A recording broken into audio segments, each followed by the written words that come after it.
উৎসারী educare চ্যানেলে সকল শিক্ষার্থীকে স্বাগতম জানাই। আজকের আমরা আলোচনা করব ক্লাস 8 জিওগ্রাফির পৃথিবীর অন্দরমহল যে চ্যাপ্টারটি নিয়ে প্রশ্ন উত্তর নিয়ে আমরা আলোচনা করছি। এই প্রশ্নগুলি তোমাদের প্রথম পর্যায়ক্রমিক পরীক্ষার জন্য অত্যন্ত গুরুত্বপূর্ণ। এই প্রশ্নগুলোকে স্ক্রিপ্ট না করে ভালো করে পড়তে থাকবে, এর মধ্যে থেকেই তোমাদের সব পরীক্ষায় আসবে। যাই হোক, কথা না বাড়িয়ে আমরা প্রশ্ন উত্তর নিয়ে আলোচনা শুরু করলাম।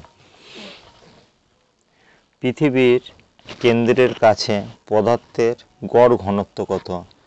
11 গ্রাম পার ঘন সেমি।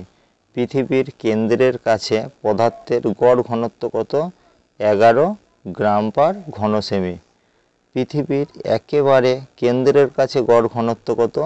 13 থেকে 14 গ্রাম পার ঘন সেমি। পৃথিবীর একেবারে কেন্দ্রের কাছে গড় ঘনত্ব কত? 13 থেকে 14 গ্রাম পার ঘন সেমি। পৃথিবীর গড় ঘনত্ব কত? 5.5 গ্রাম পার ঘন সেমি। তাহলে পৃথিবীর গড় ঘনত্ব হচ্ছে 5.5 গ্রাম পার ঘন সেমি। ঘনত্ব কাকে বলে? এটা ঘনত্বের 1 নম্বরের একটি প্রশ্ন আসার সম্ভাবনা রয়েছে। একক আয়তনে পদার্থের কতটুকু ভর আছে তার পরিমাপকে পদার্থের ঘনত্ব বলে।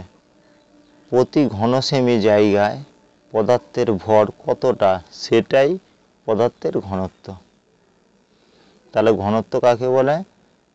একক আয়তনে পদার্থের কতটুকু ভর আছে তার পরিমাপকে পদার্থের ঘনত্ব বলে।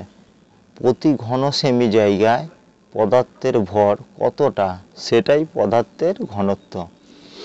এবার আমরা আলোচনা করব পি তরঙ্গ এবং এস তরঙ্গের মধ্যে পার্থক্য। এইটা অত্যন্ত গুরুত্বপূর্ণ। এটা ভূমিকম্পের পি তরঙ্গ এবং হচ্ছে এস তরঙ্গ।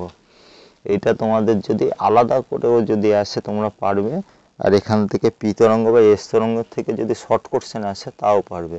এর মধ্যে সুন্দর করে দেওয়া রয়েছে পি তরঙ্গ এবং এস তরঙ্গ। পি তরঙ্গের এবার বলছি, পি তরঙ্গের ক্ষেত্রে পি তরঙ্গ যে দিকে প্রবাহিত হয় মাধ্যমের কণাগুলি সেদিকে কাঁপতে থাকে বলে একে অনুদৈর্ঘ্য তরঙ্গ বলে। এস তরঙ্গ যে দিকে প্রবাহিত হয় মাধ্যমের কণাগুলি লম্ব দিকে কাঁপতে থাকে বলে একে অনুপ্রস্থ তরঙ্গ বলে। পি তরঙ্গের গতিবেগ 5 থেকে 14 কিমি পার সেকেন্ড। এস তরঙ্গের গতিবেগ 3.5 থেকে 7.2 কিমি পার সেকেন্ড। তাহলে পি তরঙ্গের গতিবেগ কত? পি তরঙ্গের গতিবেগ হলো 5 থেকে 14 কিমি পার সেকেন্ড। এস তরঙ্গের গতিবেগ 3.5 থেকে 7.2 কিমি পার সেকেন্ড। পি তরঙ্গ সবচেয়ে আগে উপকেন্দ্রে পৌঁছায়। পি তরঙ্গের পরে এস তরঙ্গ উপকেন্দ্রে পৌঁছায়। পি তরঙ্গ সবচেয়ে আগে উপকেন্দ্রে পৌঁছায়। পি তরঙ্গের পরে এস তরঙ্গ উপকেন্দ্রে পৌঁছায়। পি তরঙ্গের ক্ষেত্রে পি তরঙ্গকে টানা ও ঠেলা তরঙ্গ বলা হয়, মানে পি তরঙ্গের আরেক নাম হচ্ছে টানা ও ঠেলা তরঙ্গ। এস তরঙ্গকে ঝাঁকুনি ঢেউ বলা হয়, মানে এস তরঙ্গকে হচ্ছে আরেকটা নামে বলা হয় সেটা ঝাঁকুনি ও ঢেউ।